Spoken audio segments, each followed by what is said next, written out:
Para pejuang subuh terus melanjutkan safari subuh kali ini bertempat di Musola Al-Hidayah, Jalan Sabu Kingking, Kelurahan Sungai Buah, Kecamatan Ilir Timur 2. Kehadiran Wali Kota Palembang, Harno Joyo, di tengah masyarakat ini sebagai bentuk silaturahmi, serta sebagai wadah menyerap aspirasi masyarakat untuk pembangunan di Kota Palembang.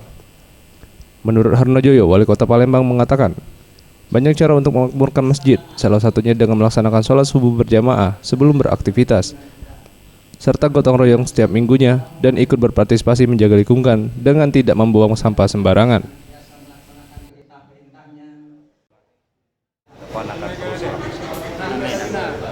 Di semua waktu. Jadi di samping kita sholat subuh berjamaah kan juga menyerap beberapa aspirasi. Namanya terkait dengan keberadaan musola ini, insya Allah sudah dirundingkan oleh masyarakat untuk ditingkatkan.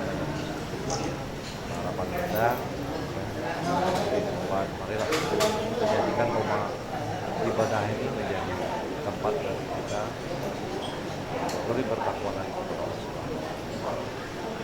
Berharap besar kepada masyarakat ini, mari kita makmurkan masjid dan musola.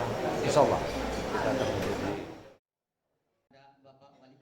Sementara itu, Usman Mandi, salah satu pengurus masjid, mengapresiasi program dari pemerintah Kota Palembang, terutama safari subuh yang merupakan program rutin yang dilakukan oleh Wali Kota Palembang. Menurutnya, dengan langsung terjun ke tengah masyarakat, persoalan yang ada dapat terselesaikan dengan cepat. Ini mengucapkan banyak terima kasih juga mewakili segenap jamaah Musola Hidayah atas dukungan Bapak Wali Kota beserta staf dan rombongannya pada safari subuh pada hari ini, yaitu di Musola Al-Hidayah.